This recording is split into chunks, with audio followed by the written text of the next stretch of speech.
So what I'm working on right now is, I like to spend 45 minutes a day just piddling with this stuff. But what happened is this carburetor got some trash in it, and I think one of the floats stuck, and it could be as little as a granule of sand.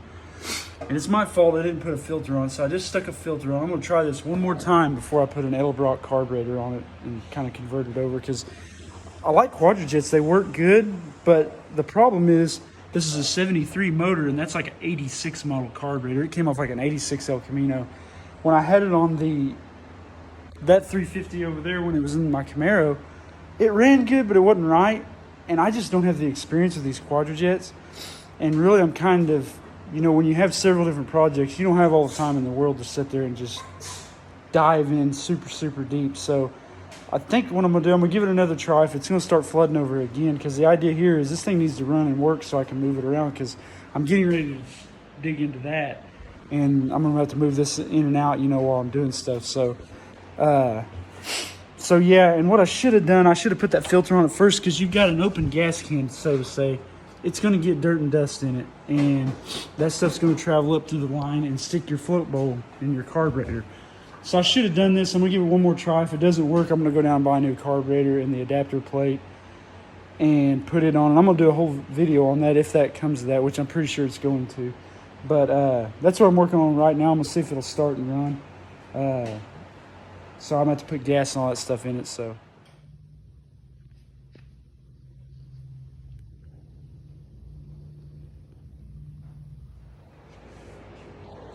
yeah, what's happening is this thing just, I don't want to fill that gas can into there completely full of gas to let this thing sit for 2 days, and then it all evaporates out. So what I need to do, I put the filter on it, and it's just not drawing very good.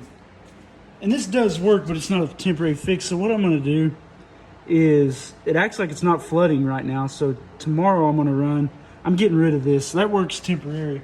But I think I'm going to buy one of those 1 or 2 gallon like drag race cells like you'd have on your like nitrous side, or if you just used it for like a dirt car, I don't know, something like that. But I can just kind of temporarily mount it to the side or over here, and that way it can be sealed, and I can put gas up here, but it will gravity feed to the fuel pump, and that way I won't have this problem. Because I put a gas tank in it, but I have some rust I have to fix back here, and I'm actually going to sand and clean the whole bottom of this tub after I fix the rust in the floor, and then just brush paint it with that POR 15. So like, I can't just put a tank back in it to take it back out, and I don't really want to do a bunch of cutting and welding with 10 gallons of gas in it. So temporarily I'm gonna run over to our speed shop we have here in town and see if they've got some type of can that'll work for what I'm wanting to do.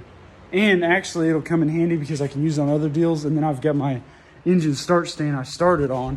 I still got to get a small radiator and stuff for it, but it'll come in handy for other things. But right now, but a good thing, this isn't flooding. It will actually run, so I may not be swapping a different carburetor on. I just need to have it where it stays. I'll have to start and run it every day or two and get something where it's got a better fuel system temporarily than what I've got here. This isn't going to work, but yeah, so that's what I'm doing right now. I basically came out here because I already did this door. This thing had been sitting so long that the windows don't want to roll up. Well, I've already took this door apart and got it where the window rolls up. But what happens, that stuff dries out, and you'll end up bending the regulator or tearing it up. So I fixed this side. I did that several months ago. And again, it's those 30-minute little projects you can do. You can, get a lot done. So now I need to do this door. So I'll probably mess with that now. Take this apart and just grease everything up, roll the window up several times and just get it where it works.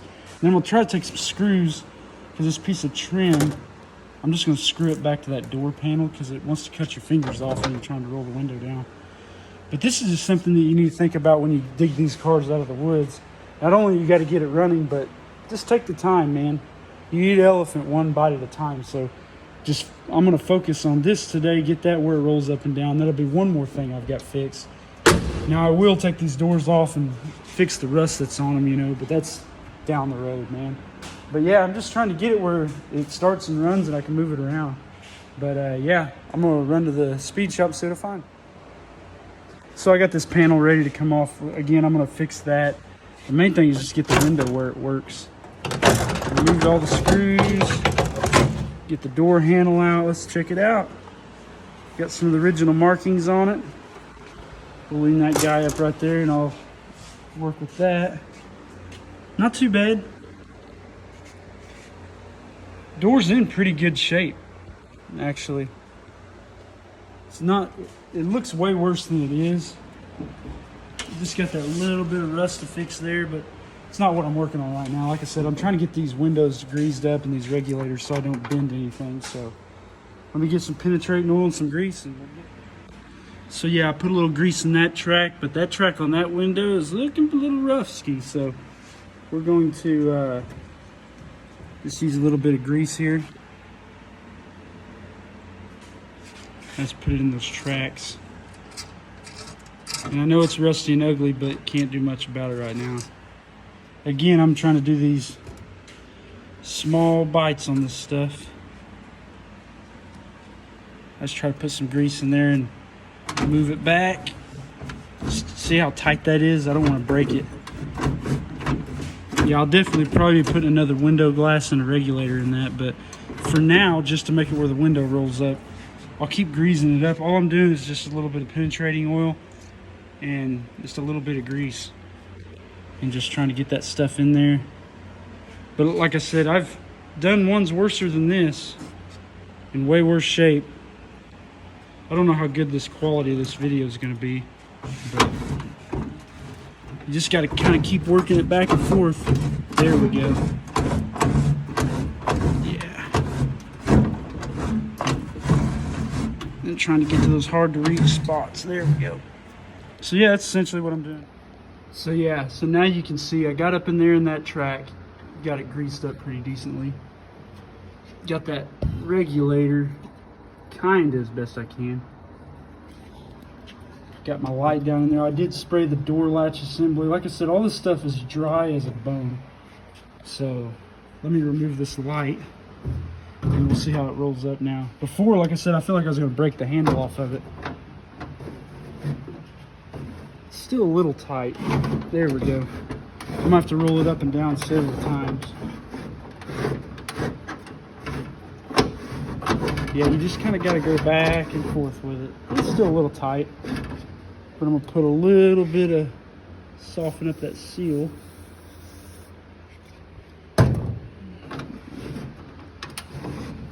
Okay. Oh, that's way better than it was. Yeah, I couldn't hardly. I'd have to help the window. Got a little hitch right there. Okay, let's go back down with it. And it's just going to get better the more you roll it up and down. So let's get a little bit more grease. That tube of grease is getting kind of low. I'm just going to rub a little bit up here in this top. And like I said, one of these days I'll change all this stuff. But for right now, if I did want to take this thing for a drive, I'd like to be able to roll the windows down. So let's put a little bit of grease in there and just keep working it back and forth. So yeah, getting ready to get in the swimming pool, call it a day. But yeah, so far so good.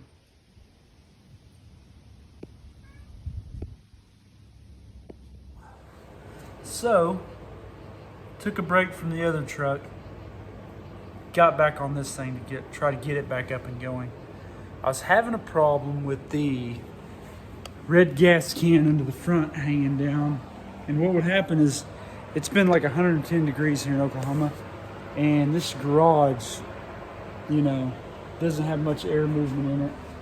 And it gets like 107, 108 degrees in here. And basically it just evaporates all the gas out of everything. If I have something that's not sealed, it's evaporating. And it was just getting the floats hung up in the carburetor. It was just a nightmare. So I was like, man, until I get the fuel or the rust that I got back here that I want to fix and put the fuel tank in it, I opted to just buy one of these little 3-gallon Jazz fuel cells. And that way it kind of gravity feeds the fuel pump and it just works a little bit better. But I didn't really buy it for this. I bought it to use on everything like this that I get up and going and stuff. Instead of just having that gas can, because I'm going to try to drive this up and down the road a little bit before I go move it and I go get the other Blazer and bring it back over here. So, and then I've already started building the run stand, and I'm gonna actually make that tank where I can mount it here with a radiator and finish getting this stuff back up. And that way I have an engine run and start stand. So that's what that tank's eventually gonna go to, but I'll be, as I drag cars out and all that, I won't have that gas can hanging down there. I have something that's sealed that I can put fuel in. I'll hang it up on the core support and it'll be good to go. So yeah, I've got this brake hose on the right front to do.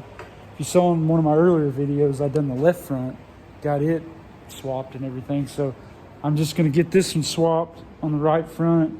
Then I'm gonna move back here to the rear brake hose.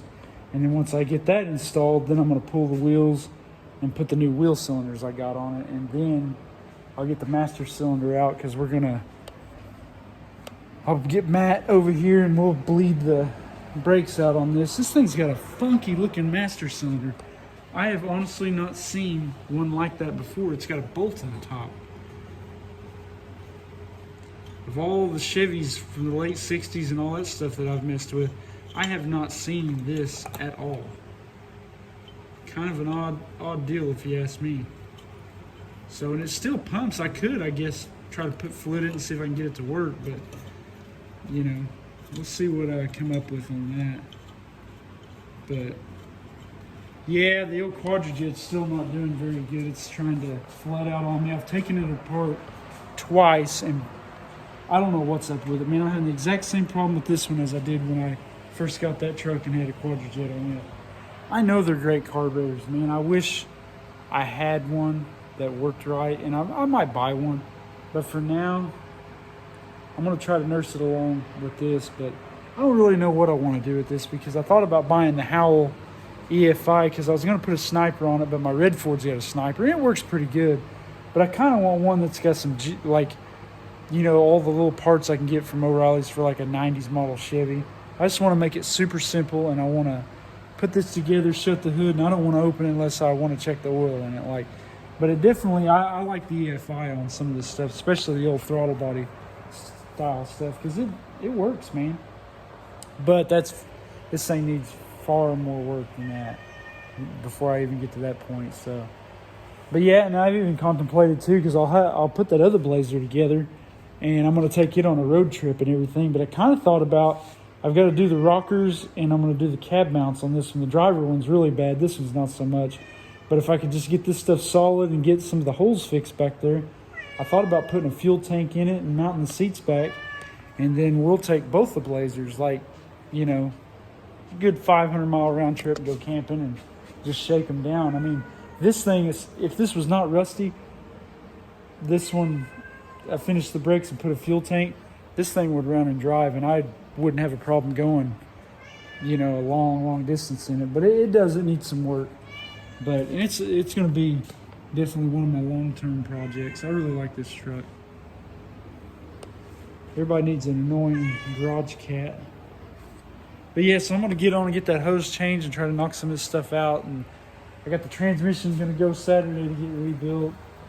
If you'll see in the next video, well, you'll probably by the time I get this one out, you'll see what's actually I found in that rear axle, and it's not good, but it's not the end of the world. But it ended up being more than I bargained for. But I mean, it's just the way it goes, man. You can't expect to get something and it be easy. Like, if this was easy, everybody would be doing it. But that is a sweet truck, man. I love that thing. So yeah, gonna get those hoses changed, and here we go. So here we've moved to the back, and this line right here just completely twisted in two. I don't know if you can see it or not, but so I'm gonna have to remake. I still got to get these lines right here loose off that, and they may twist off too. I may have to build new lines for that. I might go ahead and do that. But what there is a line that runs to this one brake hose back there. It follows the frame and goes down, and it's actually connected with the fuel lines, but you'll find a little link right there that I'm going to take it loose from, and I'm just going to bend up and make a new brake line for it. So I think I'm getting ready to call it a quit for the night. I've got the front hoses on and everything, so I've got plenty of brake line building stuff, or material that I need, steel and hard line stuff. I need to go ahead and drop that fuel tank out because you know that thing's no good, and then I'll probably blow these lines out and determine if I'm going to make some new ones. And it's really looking like I will make new lines. So always ends up being a little bit more than what you bargained for, but it's just part of it, man. It's just one less thing I have to do if I just keep plugging away on it. But yeah, hopefully we'll get some breaks here pretty quick. So I'm gonna call it a night and get started tomorrow.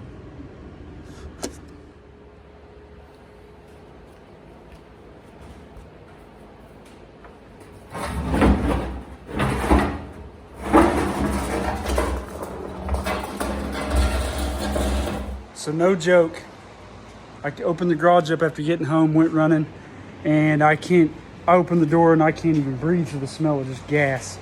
Well, I'm in the process of putting this Edelbrock on because that Quadrajet messed up again and flooded the engine. So I got the adapter plate, put the carb on, and I left this line right here open. Well, you can see where it's wet. The pressure built up because I don't have a vent on this yet, and it followed that line all the way up here and just been pouring gas out on the motor all day. So you can see where it's been leaking on the floor. So can't believe it. So I got my trusty fan hooked up, and I'll have to go outside because this is about to make me sick. It smells like gas in here so bad. So yeah, the fumes are so bad, we possibly could have had a little explosion with a light or a flame in here. So that's stuff to think about. I didn't even think about it. I knew better, but to leave that open, but I just didn't think again.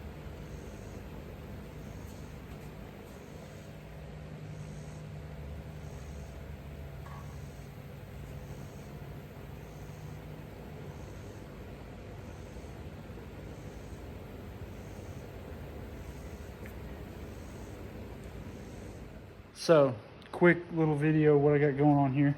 The Quadrajet, it's no more. We're throwing that away. Got my old 15-year-old Edelbrock off there. Bought the base plate. I forgot, because it's been so, I usually use aftermarket manifolds, but on this I'm just keeping it stock. The EGR was right in the way. So you'll see, I got to make a block off. So I kind of got nothing to lose before I go and just fabricate one. I cut the diaphragm part off of this. Now this looks like it might be somewhat cast iron, I don't know.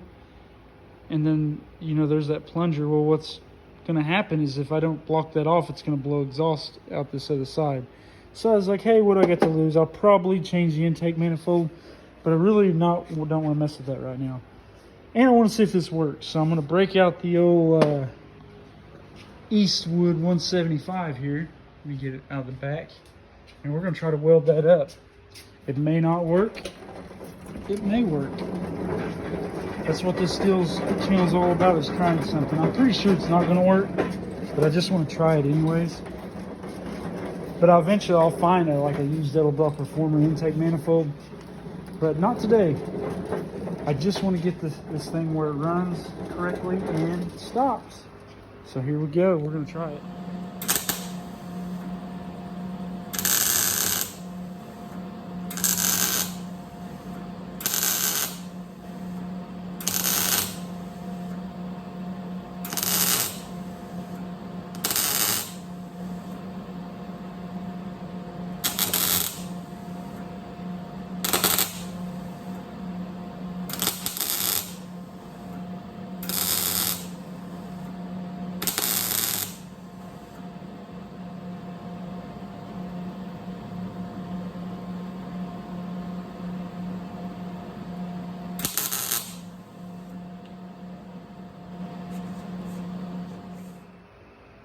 But would you look at that?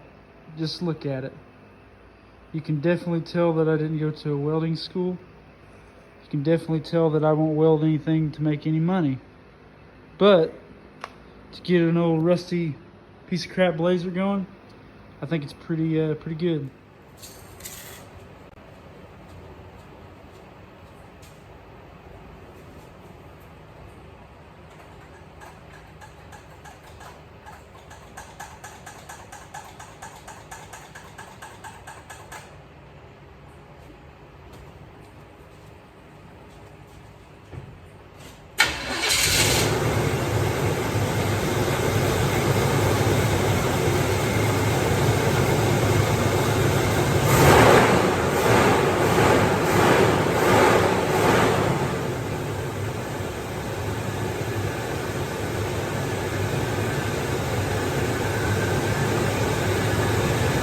That's the best this has sounded since I've owned it.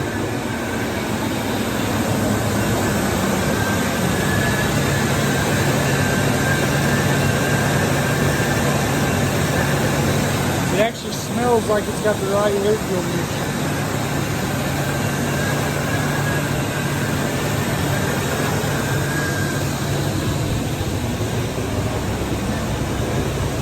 Yeah, I can walk back here, my eyes aren't burning, I'm not feeling like I'm choking on fuel.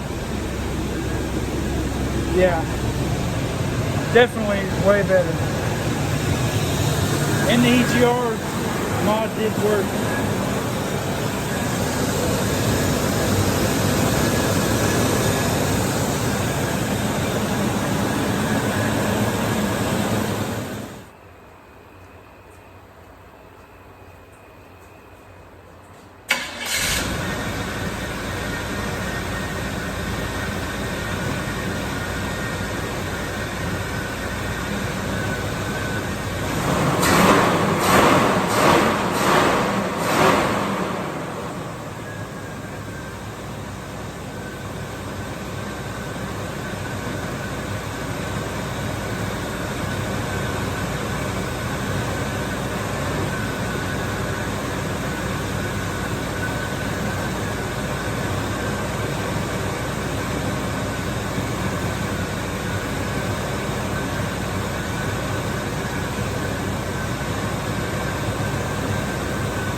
Finally got this thing to run correctly. Got it where I'm not trying to choke to death on exhaust fumes. My 15-year-old little Brock is still alive and kicking, so it's back in service. I would say it's probably its 4th car it's been on. But yeah, all I have to do now is just get back on building the brake lines on the rear, put the master cylinder on it. That should be about it for right now until that way I can get this thing to a first drive, get it movable, and then this thing's out of here, man. It's gonna go get put up in the storage, and then I'm gonna bring the old gray 76 back.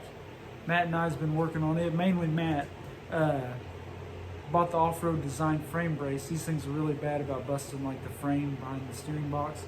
So we've got that all welded up, got that stuff painted. Getting it pretty close to be ready. Once I get this where it's working and movable, it's out of here. The Blazer's coming over. I got on the blue and white truck, I got the transmission dropped off. We're getting some parts for the rear end. It'll be going. You'll see video on that here pretty soon. So yeah, if you like everything I'm doing on Corey's Garage, like, subscribe.